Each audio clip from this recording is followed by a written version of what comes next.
Hey everybody, Pat Flynn here. Thank you so much for today because we are going to answer as many questions as possible within the next 60 minutes here. Welcome to episode 321, I think, of the income stream. I hope you're having a great Sunday. Today, my family and I, we're going to have an English breakfast. We're going to hang out and play with some Nerf guns and Nerf darts, and we're going to do some purging. We're going to get rid of some stuff in the house later this afternoon, which is always a great thing because it's always good to have more room for just breathing room, really. We hope to not take things out and remove old things in the house and then put new things back in. We want more room, right? So I don't know when the last time you did a nice little purge, but we definitely are in need of it, especially after Christmas and all the things, and the kids are growing older. They're not playing with a lot of toys anymore.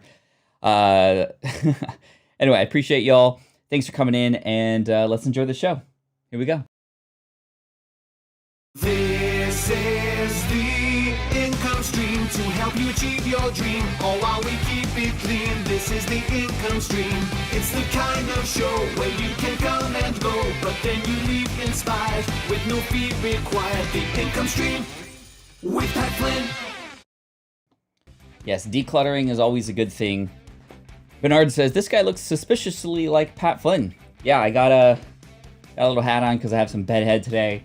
You know, didn't want to put the gel on. We're keeping it casual here in the house. At Reef, thank you so much for the super chat. I appreciate you, my friend. You are way too generous. Please. But you're amazing anyway. What is your Pokemon Grail? All right, that'll be the first question, but we'll wait for the intro to end, which I think it just did. And welcome all the new members here and all the... I think Randalicious was a member who just signed up very recently, so thank you so much for that. I appreciate you. We also have Wendy, Jeff the Ref, Bernard, Beba, Stephanie. At Reef, we got Consult the Blind Guy, so that's Andrew and John. Let's see, we got Wendy, Jess Sampson, Dawn. Thank you so much, Sue.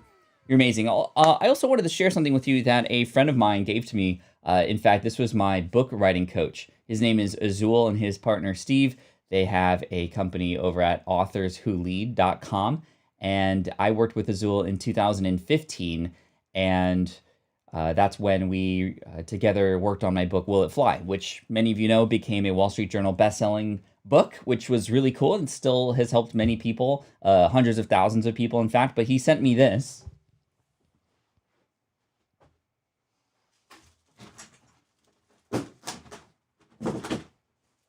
So it's still wrapped, but I'm very excited about this. Little note back there, but check this out. So it's a framed picture of the cover of Will It Fly, as you can see. And then right here it says 5-star, 956 5-star Amazon reviews, Wall Street Journal bestseller, published by Flynn Industries, February 1st, 2016, which I thought was really awesome. Just completely unexpected. There was no, maybe because it's almost February 1st, he wanted to give me a sort of 5-year anniversary. And so there's a lot of anniversaries, right? I'm wearing the SwitchPod cap. We're 2 years since launching that product. Thank you all for the love and the shout outs and the support from the other day. And tomorrow's the 5-year anniversary of Will It Fly. So that's why I wanted to share this with you, which is pretty crazy. And it just shows you how a lot of, especially today, this wasn't available before for us, but how easy it is. It wasn't an easy thing to write the book, but how much easier we have it, if you will, to create something now that can continue to work, not just for us and to help continue to make money later, but that can continue to serve other people later. And that's really what it's about. Your earnings are byproduct of serving others first, right? Nobody's ever gotten poor by helping other people get what they want. That's a Zig Ziglar quote, I believe. And this is why I'm wearing the Serve First shirt today, right? Your earnings are a byproduct of how well you serve others. And so let's create some stuff. And this is exactly what we're doing today. This live stream, although many of you are here live and say hello to your friends if you are, you might be watching the replay in the future. Hashtag Team Replay if you are. And this is still able to help you time and time again. All the blog posts that we create, all the YouTube videos, all the podcast episodes. It's pretty amazing how long the ripple effect can last. So that's really cool. And I just wanted to inspire you here to start out. As we begin to start talking about our whatever questions that you might have. I'm going to pop them up on the screen here as they come up. So there was a question I saw from Jeff the Ref, who is a friend of mine that we've gotten to know each other through PokeRev's channel and a lot of Pokemon stuff lately. By the way, this is insane. I don't know if you've seen this, but this Pokemon channel is just ridiculous. Fit over 50 donated $5 for the channel review. Think a bargain on my part will make up for my first million, only a million away, which really isn't bad. Yo, you got this, Fit over 50. Thank you so much. And I think it was Chad, right? Chad? I think it was Chad, because we didn't know your name before until we actually dove in and watched some of your videos, right?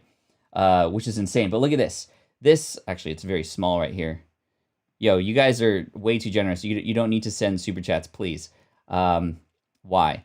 But thank you. We just hit 5,000 subs.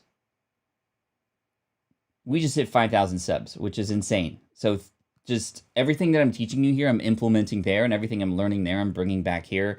And so you guys have been really inspirational to me. But thank you, B-Roy. We got Gift Biz Unwrapped with more super chats. Anyway, Jeff asked what my chase Pokemon card or my dream Pokemon card is. And honestly, I don't know yet. I'm still learning more about what it is that I like and don't like. I think, a first edition base set Charizard would be up there for sure, just because that's kind of the holy grail and represents a lot of history. But, honestly, I'm not exactly sure. I like weird cards. I like cards that not a lot of people has ever even thought about. I have a bunch in my collection now that I can't wait to shoot videos about. But yeah, that's a great question, Jeff. I'd love to hear your answer as well, or anybody else into collecting. Like, what is your holy grail for your collection? That's a really good question. So as we are collecting questions here, I do want to pop up the counter so we can keep track of how many questions we answer, just for fun. Always a fun thing to do, but let me put this up here. Again, the counter is for how many questions we've answered. We've answered one. There's a question here from Shonda. What's for breakfast? So we're having an English breakfast. My wife likes to make these beautiful scones. My daughter likes to help out. We also make soft boiled eggs with what's called soldiers, which are toasted bread with butter that you crack the egg open just at the top. You put it in a little cup or egg holder, and then you dip the buttered toast into the egg while it's soft after putting salt and pepper in there, and then some bacon as well. So a nice English breakfast for today, which is super cool. Karma in the house. What's up, Karma? It's good to see you here, my friend. Thank you. You're amazing. So B-Roy, Pat, thank you for making me the first step to new fresh beginning outside of the Marine Corps. Appreciate you more than you know. Thank you, B-Roy. It was fun to hang out last night in Cigar's channel. And for those of you who don't know, B-Roy, met him again through the Pokemon space. Very motivated person who wants to help those who had been in the military, having people transition from military to other careers. And so if you're interested in following along in his journey, he's got a lot of great stuff coming along too. So B-Roy, thank you so much. It's been fun to chat with you via email, as also within the live chats. Thank you so much for the support. Gift Biz Unwrapped says, congrats on your 5-year anniversary. A great book. Hey, thank you so much. That is amazing. You're incredible. Cool. Insane. All right. Let's go in here. Oh, AP, by the way, first time tuning in live from the UK. Is it late there, I think? Thank you so much for coming in. Just finished reading Superfans, the Audible version, and it's an awesome read. I found a lot of value in it. Thank you. Thank you, AP. The nice thing about the audiobooks is I'll actually read them. I do read them myself, but I actually go off script every once in a while, which I just love, because as a podcaster, or even just as a person who has more thoughts than what I initially wrote in the book, I think it's a great value add. I think it's a great fun thing. I don't know if you caught any of those, AP, but it was super fun to just kind of go off script. And I got inspiration to do that from Gary Vaynerchuk, who went off script in his book, Jab, Jab, Jab, Right Hook. And it was such a fun thing to listen to. You just hear him rant. I don't rant like he does, but I do tell some stories and stuff that, yeah. All right, question. Does it make sense to create on TikTok to try to direct traffic to one's YouTube channel? For that specific purpose, it could work, but a lot of the TikTok stuff, you got to be careful about, right? Perhaps this is coming from FOMO and this idea of, well, everybody's doing it there and they're getting this traffic and this algorithm. I personally, if I were you, Fit Over 50, I would not worry about TikTok. This is one of the hardest things to do as an entrepreneur, is to say no. To go, you know what? I'm going to opt out of that so I can opt in more fully with the things I've already said yes to. I think that if you were to worry about TikTok, it's not going to give you the results that you might want. Plus, you'd be putting time there. What happens when people come to your YouTube channel? Well, you hadn't spent as much time there because you're so worried about TikTok. Then it's kind of all for nothing anyway. So I would just focus more fully on YouTube. You have such a great presence on YouTube. From what I remember from our channel review, you have this great background, you have this great history and a connection to people who are of your age. Also, fit over 50. Think about your target market. Are people over 50 on TikTok? Probably not. I mean, there are people over 50 over TikTok, but I would say that YouTube's going to be your primary playground for growth, in my opinion. Cool. Love that Pat introduced the Poke people over here. You know what? It's so interesting. A lot of crossovers. For those of you who are just interested, I just came up with a video idea this morning about FOMO in the collection space. And I'm thinking of a title for it. Typically, when I am coming up with ideas for videos, I want to start with a title, which is very different than how we write books and how we write blog posts. But with the algorithm, the thumbnail and title, having that be so important, thinking about the title first and the thumbnail can be a game changer. And then you actually make a video for that.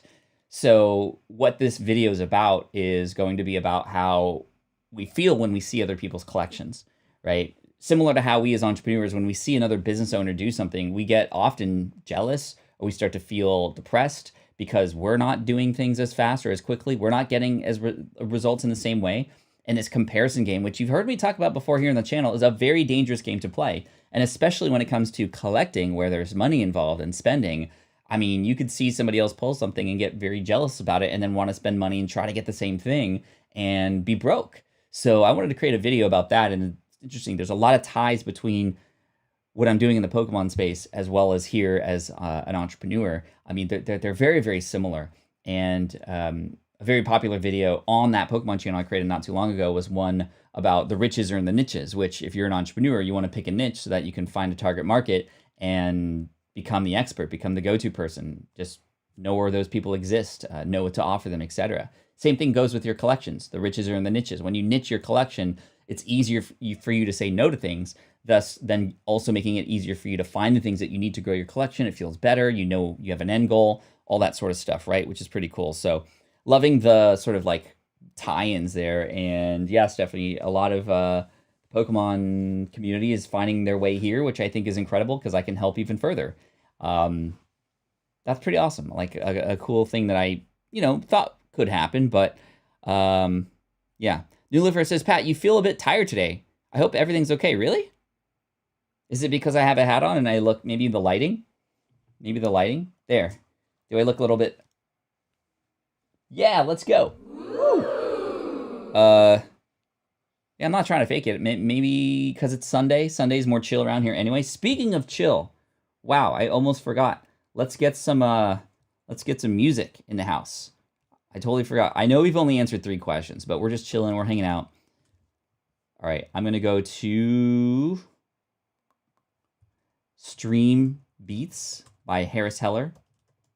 Thank you, Harris. You're awesome. We're gonna get the lo-fi playlist here.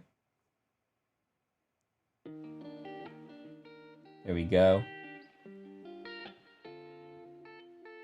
All right. I think we're ready to answer questions now. Cool. Reflexio says, how many hours a day do you work? It depends. It really depends. There are some days where I will work, 6 to 8 hours. And that's actually a long day for me. Typically it's about 4, but there are other days where I go 12. It really depends on what's happening.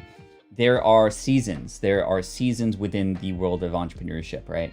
And so if I have a launch coming up, for example, and I have a webinar to prepare, and then I have a sales page to review the copy for, and I have emails to write, and all these things, I might be working 12-hour days. Really important, though, is to know that I let other people know ahead of time that are around me, my family, my friends, my team, my partners and other businesses. I let them know that, hey, I'm going to be full on with this launch that's happening. And then usually on the other end of it, it's balanced out, right? So if you try to shoot for perfect balance with work and life, that's going to be very hard. You're always going to feel like it's not perfect, because when you think of a scale perfectly balanced, it's only one moment, one frame in the center where it's equal weight on this side and equal weight on this side. And I don't believe building for that.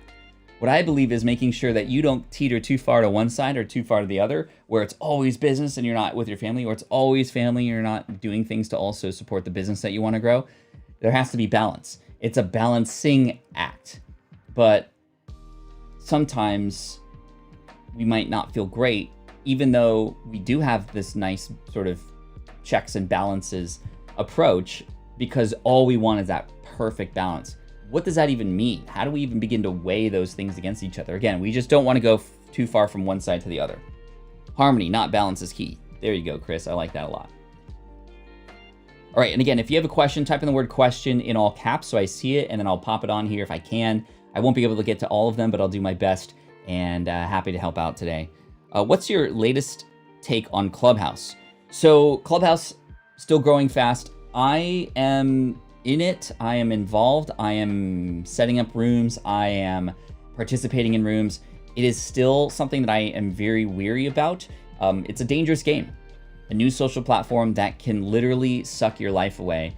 You got to be careful. You got to create those boundaries. So anybody on Clubhouse or any social media platform, or even on YouTube, you got to create boundaries and a perimeter that you know that, okay, now's the time to get into this, and then also now's the time to get out. And that's a very difficult thing to do. I think a lot of us are craving connection and the ability to sort of connect and interact and engage with people like Clubhouse allows us to do very simply. But you got to create boundaries. You got to create borders to control your time because you probably have other things. I've heard of stories of people literally on Clubhouse while at dinner with their family. I've heard of people who on Clubhouse are saying, oh my gosh, I can't believe it's morning. I got to go to work. I hadn't even slept yet.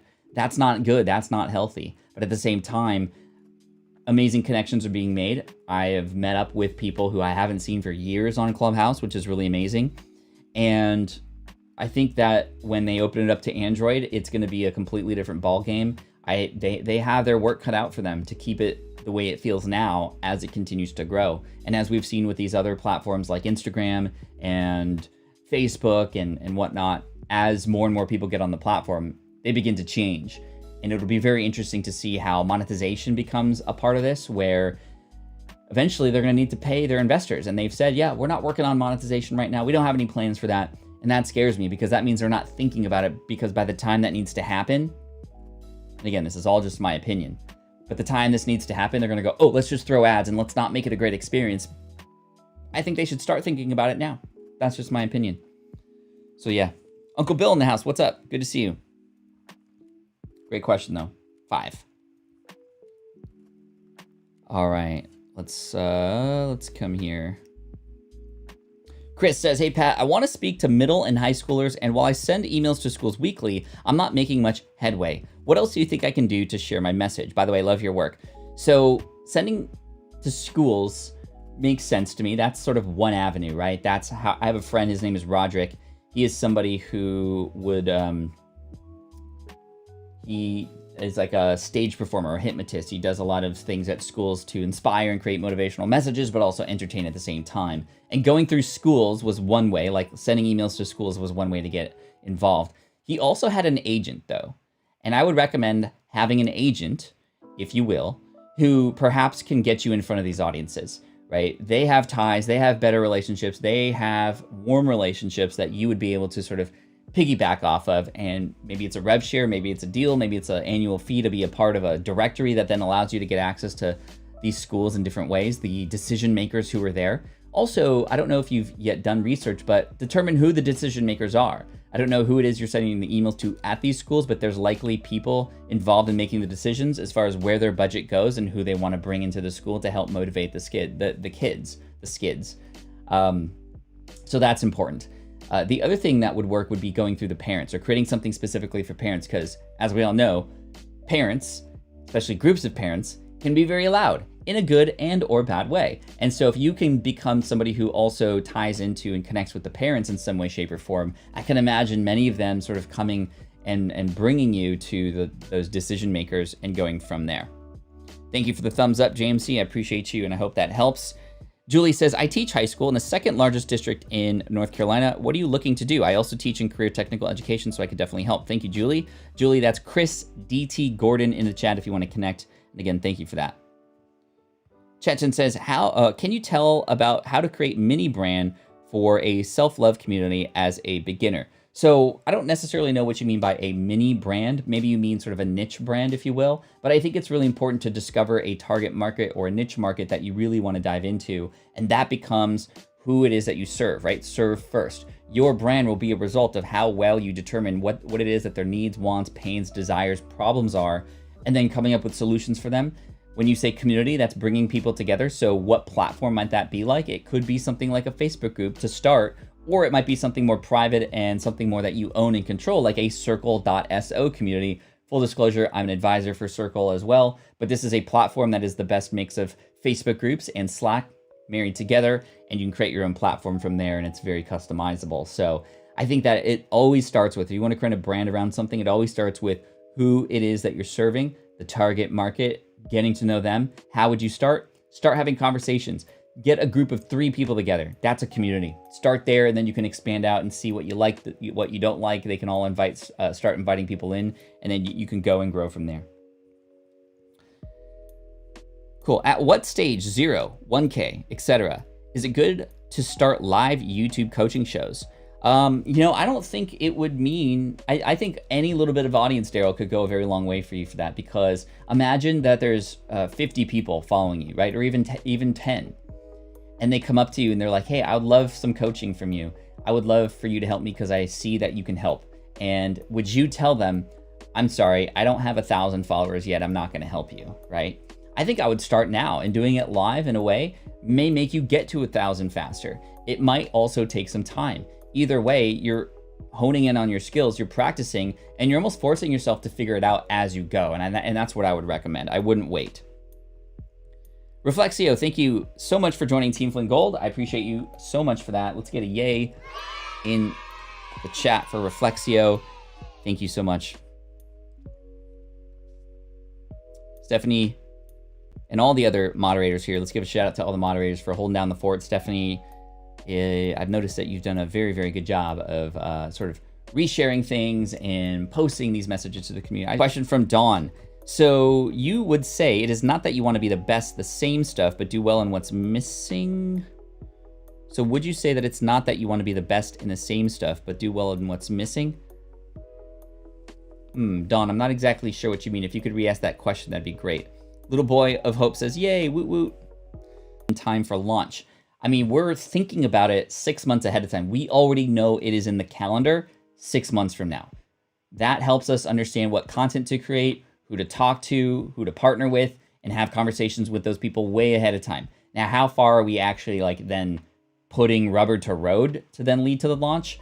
Well, I would say maybe 3 months ahead of time, 6 to 8 weeks, maybe at least. And that allows us to start beginning to put all the pieces together. We do know what would be required about 3 months ahead of time, and then maybe we start, 3 or 4 sprints, and a sprint is 2 weeks, sorry. We work in 2-week cycles, or what we call 2-week sprints. This is based on agile creation. You might have heard of agile before within startups. We take a similar approach with our business, where we work in 2-week sprints, and we have very specific tasks that team members do to try to reach a goal. And those 2-week sprints will add up to, for example, a launch at the end of that, or to a product that's being launched, or other things like that.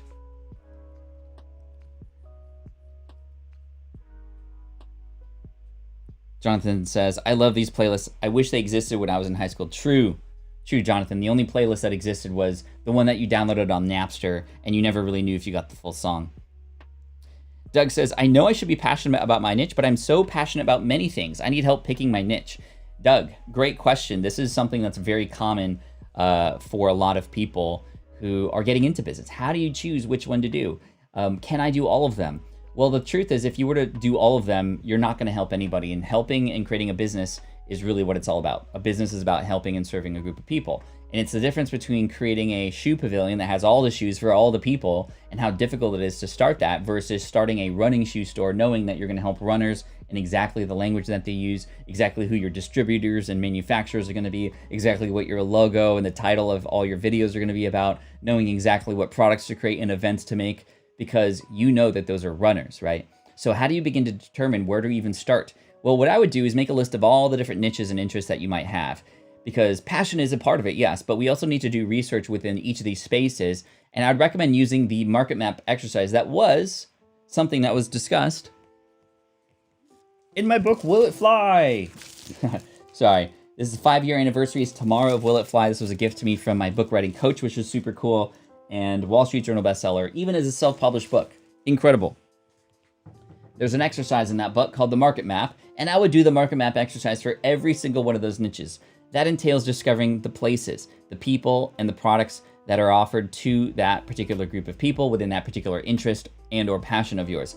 That alone will give you enough information to just at least start making decisions on, okay, I don't want to be in this space. Nope, that one looks like it's not welcome to me. Or wow, these ones over here are the ones that I'm most excited about. And then you can start doing some research into those spaces, having conversations with people, and almost like just getting in there and understanding what it is that you can do to help. And that's kind of how I would take that approach. So write them all out so you see them. Some of them are going to be very obvious that you can get rid of. Some of them are going to be maybe clustered together. And really it takes a little bit of micro testing, right? Like a little petri dish where you might experiment and have conversations with people, maybe even try coaching or offering help or, creating prototypes or whatever. And that'll tell you a lot as well. So taking little micro steps along the way, little iterations till you get green light after green light after green light, right? John says, loving Smart from Scratch. Thank you, John. I appreciate you for that. All right, let's keep going. Daryl says, when is the best time to do live YouTube coach? Okay, we answered that question already. No worries. Question, do you have any tips on digital printable products?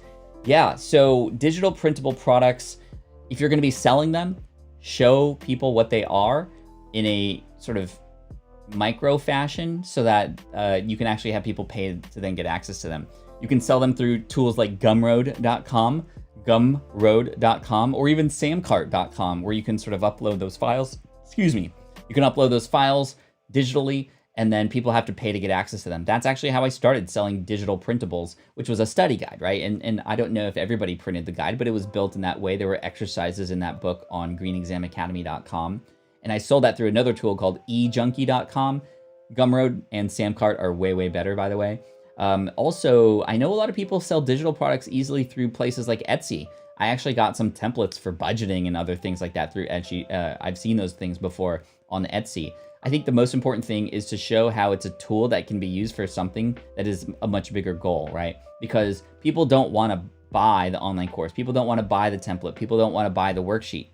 They're buying the result that that worksheet or template then offers them. So always think about the end goal, that final thing that I think that what people ultimately want and how this thing can help them get there. The last thing I'll say is make sure you show different examples of how people used it. This is like testimonials, but on fire, where you're actually showing how this tool is being used in different examples so that people can go, oh, I can do that.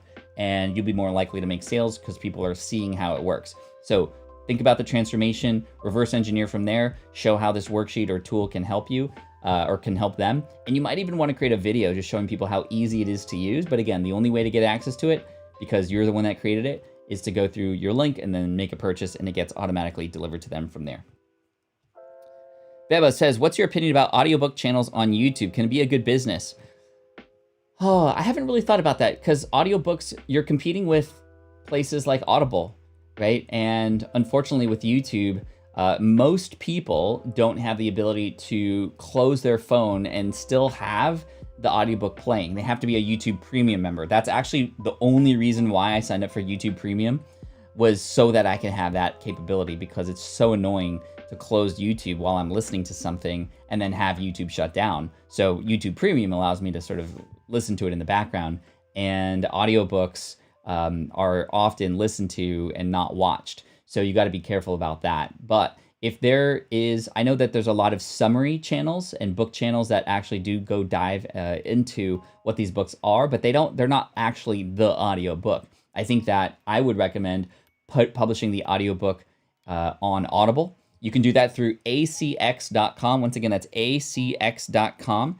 And that's where you can actually then upload your book. You have to do it in a very specific way. I went to a studio to record my audiobooks because you have to say certain things like, this is Superfans by Pat Flynn, published by SPI Media Books, narrated by Pat Flynn. Chapter 1, Superfans, blah, blah, blah, blah, blah. What all the, there's a certain format of things you have to say. I still remember it.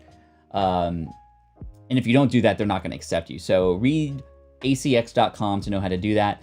It's not push button easy, but it's not hard either. Poke Kinono in the house. We got Siddharth. We got Brian. Saad.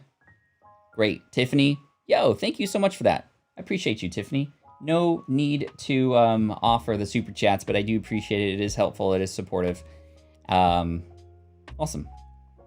AP says, who do you think will win the Royal Rumble? So that's WWE, right? Man, I haven't paid attention to that in a while, but I was super into that back in the day. So much so that on Monday Night Raw, my friends and I were featured on Monday Night Raw.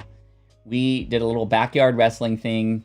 We dressed up as our favorite characters. My friend was Razor Ramon. I was the 1-2-3 Kid. We did some wrestling moves. I was slammed on a trampoline in my friend's backyard. We were like 11 and filmed it. We sent it to Monday Night Raw, and then they played a clip of me getting slammed. You couldn't see it was me because I was in the costume, but yeah, fun little fact.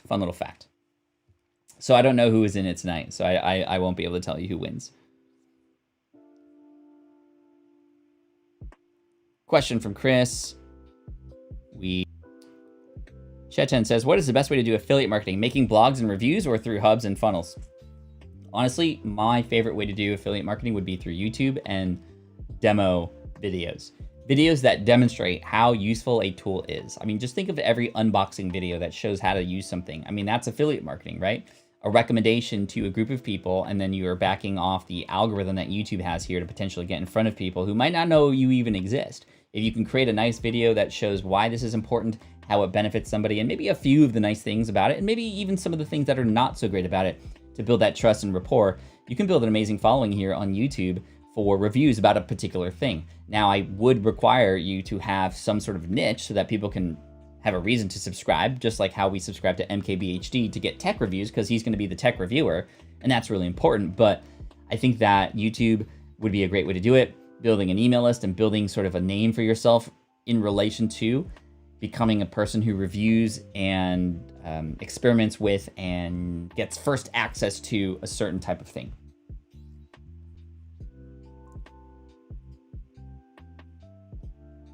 Question. Do you do consultations? I don't normally. I do coach 6 students weekly, and they pay me, to do this, and it's ongoing, and we're sort of at capacity right now. So in that way, that is consultation, but it's more of a coaching sort of thing. And I've been with these people for years, and they pay me monthly. But at the same time, there are moments where companies will come to me, and if the deal is right, or if they have a lot of value that they can give back, I will, work with a company or a person. Let's see. Little Boy of Hope. I know this is a question over asked, but for clarification, can you cover making discoverable YouTube content? I've been making content for the past few months with very little success. Cool. So here's the strategy. Think of a title and a thumbnail that a person couldn't not click on about your topic, right? Imagine YouTube, whatever the video it is you create, they're going to send it out there to people who would benefit from watching this. You need to create a thumbnail and a title that get people to stop scrolling, what I like to call a thumb stopper, and to click through. And then in that video, the first 10 seconds, tell them what they're going to get, create something that opens up a loop, make people curious, and then go from there. And so that's really the formula. It really is that simple. Now, it's hard to do that, but it's that simple. I didn't say it's easy. I said it's simple. There's a difference. And so I would recommend really, really understanding what the videos that your target audience would want to watch, and then starting with the title and thumbnail to think about what would get people to click through, and then a really good hook in the beginning of those videos. And then being consistent in creating those, even if it's weekly, even if it's bi-weekly, doing that can be great. Fortnightly, yes. Brian says, do you help people get started in business? I do help people. The way that I help the most people is through my podcast, through here on YouTube, and through answering questions like today. Gabriella says, do you still use CoSchedule? I was watching your video about your editorial calendar. You mentioned this tool when breaking down tasks needed to complete before a podcast or a video is launched.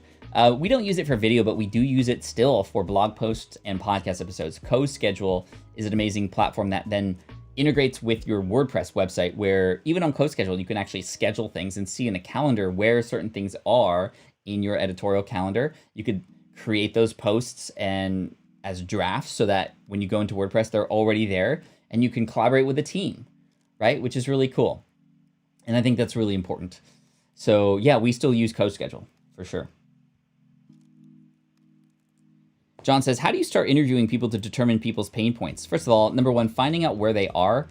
For example, Facebook groups, there's a lot of open discussions. Obviously, people aren't often afraid to share this even publicly. So you might even find conversations that are already happening on social media, right? And it doesn't matter what it is, whether it's, specifically something like mental health and issues and areas about that, or maybe it's something related to some sort of show or fandom type thing, right? Where you can understand what are people interested in or what they want to learn more about, right? Like, hey, what exactly was the technology in Star Trek's, the beam, or, what exactly is a Klingon, and how do you, talk to somebody like Worf, whatever it might be, find out what their questions are and answer them. You can also use websites like answerthepublic.com to actually see what people are typing into Google as far as what people want to learn more about, and then you can go from there.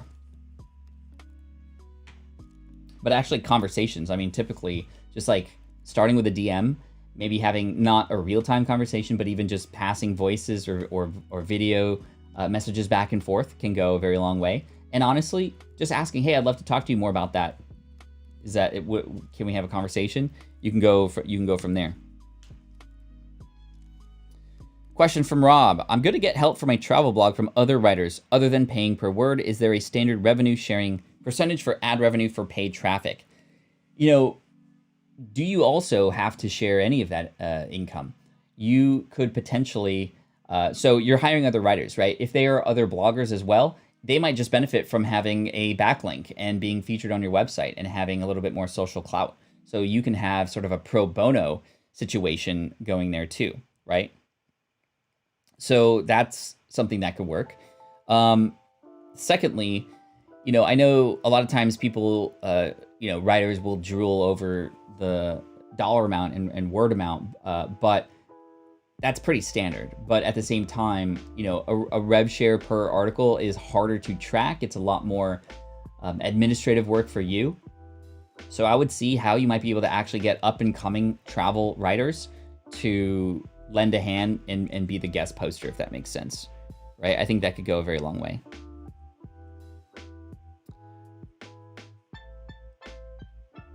Question, what is consistency to one with N challenges? Any tip to get moving? I'm not sure what that means, Angelina, let me know. And by the way, if you haven't thumbs up the video yet, if you like what you're hearing, please do that. Question, would you say to try to add value by supplementing what is missing in your niche instead of trying to be the best in your niche? I think the byproduct of serving where people need to be served is you will become a useful and perhaps a person's favorite, therefore the best in a niche. Dawn, thank you for re-asking the question, by the way, that I didn't understand earlier. So finding gaps, finding holes, and determining what you can do to serve those people is really the answer. That could be in the form of questions. That's a hole. People don't have the answer. It could be just you doing a market map exercise and noticing that this land over here has been untouched. Let's do something different there. That's kind of what I'm doing in the Pokemon space, bringing high quality cinematic videos to show off these cards, as well as storytelling and life lessons versus just the pack openings and the screaming when somebody picks up a nice card or something. So that's sort of my my approach. But yeah, adding value, think about what the word value means. You're actually giving something to somebody that they hadn't yet once had before. Whether that's information or an actual thing, doesn't matter. That's still value. And so reverse engineering from that, helping them go from where they're at now to receiving that value. There you go. All right. Question from Saad. I'm planning to start an affiliate partner for an online shop. Can you give me some tips about how I can market a product using my affiliate link? Yeah. So number one, best way to do it is to show people how you yourself have used that product. You can do that in several different ways on a blog post and or YouTube channel. You can bring the founder onto a podcast and talk with them so that there's a relationship built there too.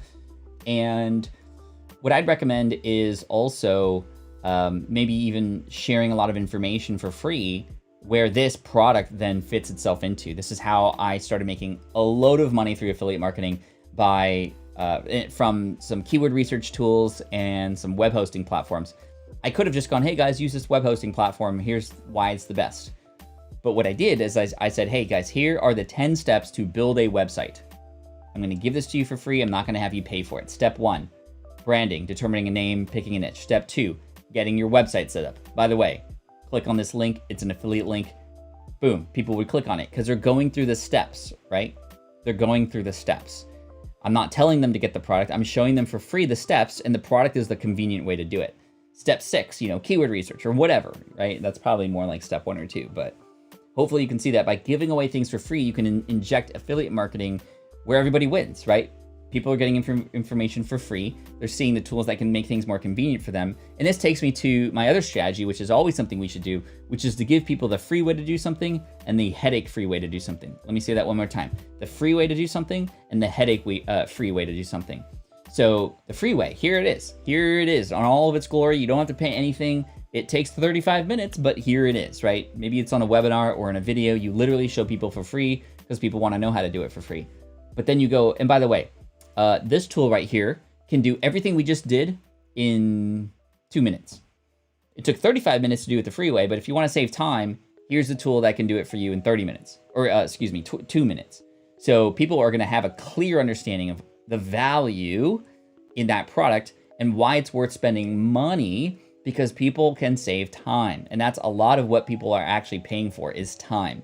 Uber, it's not to go and have a car pick you up. It's to save time. Right? All these little grocery app stores like DoorDash or whatever, we're not buying the food, we're buying the time and we're paying for it for sure. Yo, what's his face in the house? What's up? Good to see you here. Boom, 20 questions answered. We got 15 minutes left. Advice to tech entrepreneurs. So tech entrepreneurs specifically, and I know you because we reviewed your YouTube channel yesterday. If you can be quick to share some things about what's happening in the news and all the latest things that are coming out, you will benefit from just the rush of people who are searching for those things. So efficiency in your creation is going to be very important if you want to get ahead faster. This is a advantage that you have in the tech space, is the fact that there's always new things coming out. Tech is always coming out new. MKBHD has a limitless amount of things that he can create information about, because as soon as he pops a video about a new technology in a smartphone, there's 3 more to create soon after. So if you can newsjack a little bit, newsjacking means finding out what is happening sooner than later, and then creating a video about it, sharing your opinion about it, talking about it. I think that can go a very, very long way. So that's what I'd recommend for you, Siddharth. Thanks again for letting us review your stuff yesterday, by the way. Brian says, do you think it's better to sell products or online services and software? Yes. I think we're asking the wrong question. We have to ask the question, what is going to best serve our audience? It might be a digital product. It might be a physical product. It might be a coaching service. It might be something that already exists that you can be an affiliate for. You'll want to start with the pain and the problems that your target audience has, not with the product that you should create first. This is a very, very, and I'm not trying to put you under the bus here, Brian, but this is something that everybody who I know starts in entrepreneurship like, ooh, I think I should write a book. I think I should do this. I think I should create an online course because I see other people doing it and they're succeeding. I think I should create a software. Well, you need to stop thinking. You need to start knowing, right? When you get to the point where you know that this software, because you've talked about it with people, is going to help people, that you're going to be more confident about it. It's going to make sales on day one. You'll have people already waiting for it. We need to stop guessing as much as possible. Let's stop guessing. How do I know what to say here on this particular video? Because I'm not guessing what you might need help with. I'm asking you and you're telling me. So do that. Okay, Kinono, late to the party, but really busy with work. No worries. Chris says, how many shows do you think should be in the bank before announcing your channel? Or in the tank? In the bank or the tank? So if we're talking YouTube channel, I would have 3 videos filmed and ready to go. And maybe I would even publish 2 on the first day. That way there's kind of more for them to kind of dive into, more chances for the algorithm to start working on your favor. And if people do find you, they can find another video, not just the one.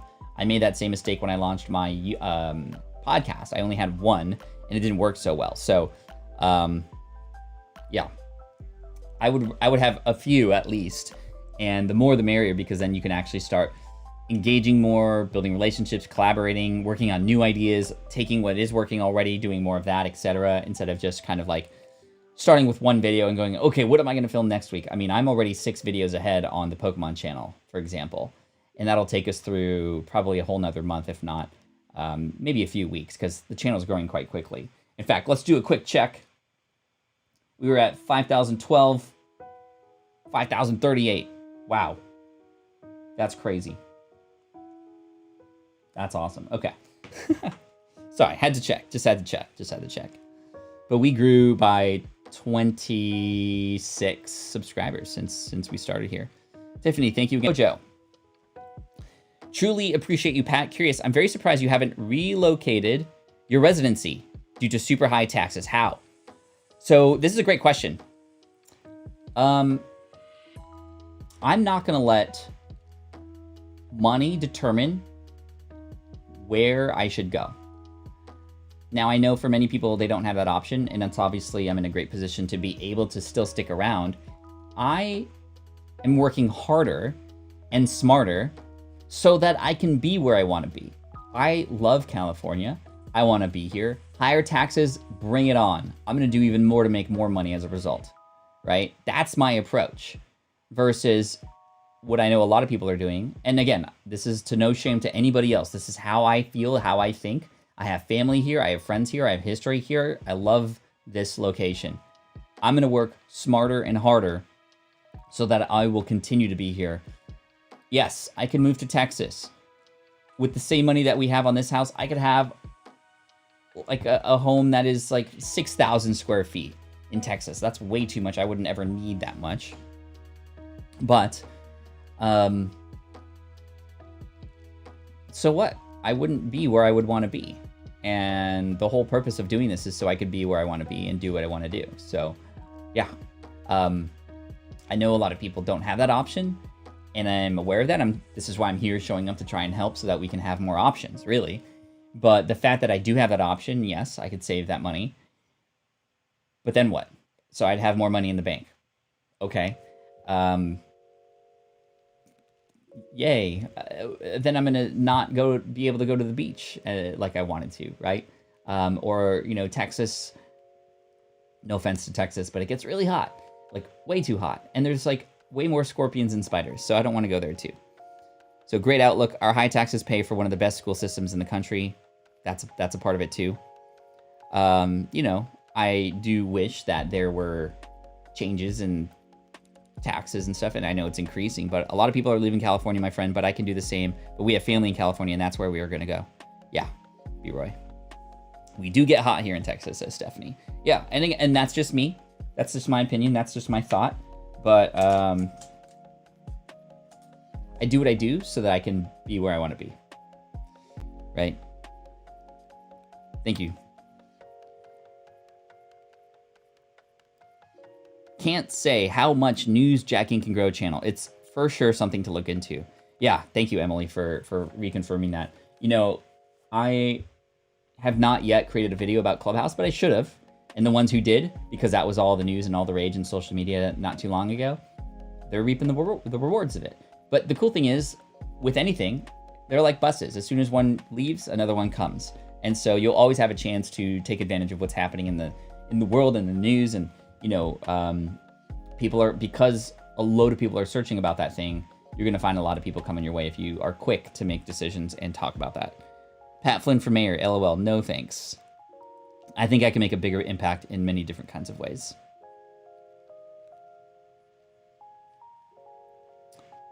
Cool. I'm having fun, guys. I hope you guys are having fun.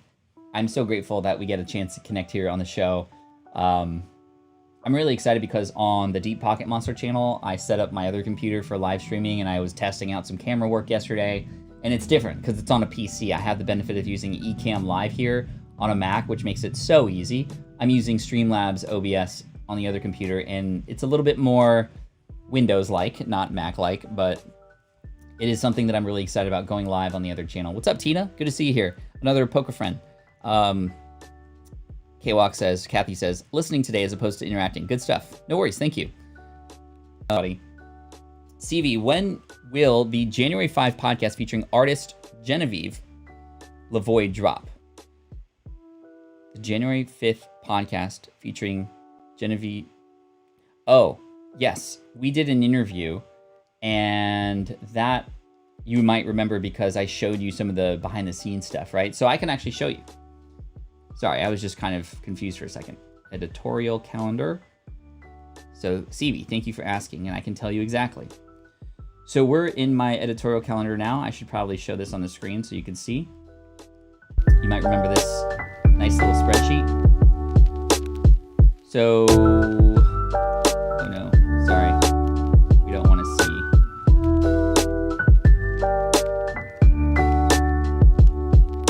There we go. Okay. So we want to see Genevieve. Genevieve is 1157. So that is going to go live on February 18th. Oh, sorry. The volume got a little weird. I think when I switched. Sorry about that. So February 18th. My apologies. Sorry, headphone users. When I went to switch the screen, apparently the system audio went crazy. Sorry about that. Okay. I won't do that again. My apologies. February 18th, CV. All right, question from... Hey, Pat, is it possible to one day do an income stream episode on a deep dive of your YouTube keyword research? Yeah, I mean, there's some things I've talked about before. Keyword research has gone to an interesting journey because, you know, keyword research used to be everything. And now it's just one of the many things that matter, and that is because of what Google now wants to favor and their algorithms and such. But yeah, I could do something one day. That's a good idea, maybe to get a little bit more technical in some of the videos moving forward. This past week was a lot of over-the-shoulder looking stuff, which was really fun, actually. Maybe next week's about certain tools that I use, or, you know, we'll figure it out. But yeah, that's a good idea. Thank you for popping that in my head. Daryl says, I see that you have a membership link in the notes. I'm big on YouTube notes from a consumer. How successful is your membership link in the notes?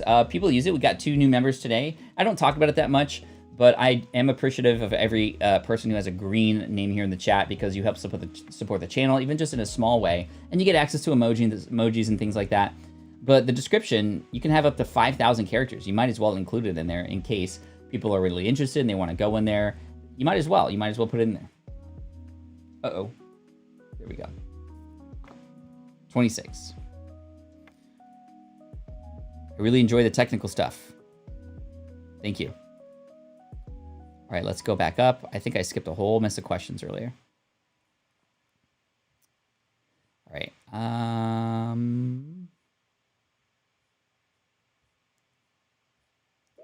Jonathan says, how did you come across the guy who records your Here's Your Host intro podcast? Did you get him to record a bunch at a time? Yes, his name is John Melley. John, M-E-L-L-E-Y. I think it's actually johnmelly.com. He is my voiceover guy, and he's been with me for over a decade, which is pretty cool. I found him because he was the voiceover guy for the show that inspired me, which was Internet Business Mastery. He was the voiceover guy there. I just asked them, hey, who does your voiceovers? I found John. John and I connected. And every 2 to 3 months, I send him like 40 or 50 new ones to say, because at the beginning of every podcast episode, I have a different one, fun fact about me shared by my voiceover guy. And it has been a little bit challenging now that we're in the 400s of that podcast to find new random facts. But there's always new fun things I could share, you know? But a lot of people know a lot of little things about me, which is pretty cool, because then we can already start that little relationship, right? Which is pretty cool. That might be the best story I've heard yet. What story was that? I forgot what I was telling. Oh, the wrestling one. Probably. Bill says, have you tried Luminaire AI for photo post? The AI is amazing. First try, tuned up 2 colors, removed a cactus in 2 minutes. No, I haven't tried that, but I would imagine this is is it an app, or is it a desktop app or a mobile app that allows you to remove backgrounds and do stuff like that? That's pretty cool. Thank you so much for sharing that. Again, that's Luminaire AI right there, if you want to check out. Let's see. Berg, how much of your portfolio would you say would you have invested in the Pokemon currently? I see a lot of people jumping in too steep with the majority of their assets. I mean, it's not even like 5% of my assets. It's diversification in a way, but not for diversification purposes. In fact, I feel that diversification in the world of investments means you're just not confident enough in your portfolio strategy. that's my take on diversification, where you have like 20 things, and if this goes down, well, this will stay up, and this, it's like, well, why don't you just pick companies that you know are going to go up? Are you not that confident that the companies that you're investing in are going to go up, that you have to diversify? I'm in it because I want to have some fun. It is an investment opportunity for sure, but at the same time, it also is an investment for my family, because my kids and I, we get to spend more time together too. So there's way more benefits to me than just like the dollar amounts and the appreciation too. But that is an interesting question. Daryl, thank you so much for being a new member here. You're amazing. All right, that was, let's answer 28, 29, 30. Let's answer 3 more questions.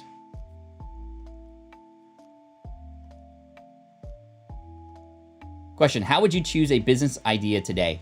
I would choose it based on where I find the biggest need or biggest problems. I would test theories that I might have, because I don't want to guess. Remember, by going out and talking to people, having conversations with them, this is exactly what we did with the Switch Pod, which was what we invented. Did we invent it and then give it to people? No, we gave it to people as we were inventing, literally like the cardboard cutouts all the way to the plastic prototypes that were actually working.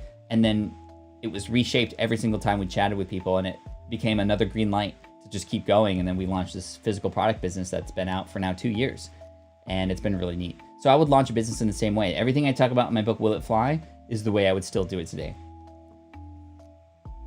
Fantasy football. Did I miss the secret word? Yes, you did miss it, John. I did get it in when I was talking about and the way it's manipulated for those new to the market. Personal opinion. You got to do a lot of research, right? We don't want to just jump into something that can affect your livelihood without knowing and understanding what's happening. So I think all the more reason to just dig deeper and to do more research. That's how I'm approaching Pokemon. But with the markets and the way things are happening today, again, my approach would be let's not get too caught up in the hype. I think that the hype is something that can move a lot of people, like that mob mentality, if you will. So I would much rather get really, really, really deep in the research of a company, if I'm talking stock investing, to understand their balance sheet, what their plans are, their 5-year, 10-year plan, who it is that works there, the names of those people, how they affect, where they came from, all the stuff. And thankfully, there's a lot of YouTubers here who do talk about certain stocks in a way that I'd love to receive that information. And Rob from Tesla Daily is one of them. And I'm just learning so much, and I can become very, very confident even when there are dips. And that's the thing. Tesla, for example, dipped quite a bit after their quarterly earnings report. But hey, everything's on sale right now, in my opinion. This is not investment advice. This is just how I feel about it and my own opinion. But I think that the more information, the better. The more sides of the coin I can see, the more information I'll have to make better decisions on my own. If that makes sense. The meme stock stuff, yeah, it's crazy. Heimlich and computer. Nah. All right, that's 30 questions, everybody. We did it. Yay, we got to 30 questions, and we had a lot of fun introduction in the beginning. How's the Pokemon YouTube channel doing, by the way? 5,043 subscribers, which is pretty cool. Look at that. 43,000 real-time views in the last 48 hours. And just for complete and all transparency, revenue-wise, we've made $78 on the channel, which is pretty crazy. Brand new channel, that's very, it's not usual that happens, but again, the approach that I took in this space is something that was very, very purposeful and done in a very genuine, authentic way that comes from a place of helping and service. And hopefully you can see that when you do this, sometimes you might hit it well, and sometimes it could take a little bit longer. I'm thinking about doing some sort of Mr. Beast type take on the Pokemon channel, where we're going to give away a lot of stuff, and that's going to bring more viewers in, which will then help us make more money, which I can then just give back, and we can have this really cool feedback loop. We'll see what happens, but I think that'll be fun. Anyway, thank you so much, everybody. I appreciate you. I hope you are staying warm. I hope you are staying healthy and happy, and I hope you've had a good time here today. Thank you again for your support, and brand new members, appreciate you for the support as well. Tomorrow we're going to have a tomorrow we're going to do an 11 a.m. start time, actually a little bit later. 11 a.m. Pacific. That's going to be 11 a.m. Pacific, 2 p.m. Eastern tomorrow, and it'll likely be that way most of the week, in fact. So keep that in mind. So yeah, thank you so much. Martin says, my other half's birthday, so hello, happy birthday. As long as you don't pretend and do it in a stupid way, we love it.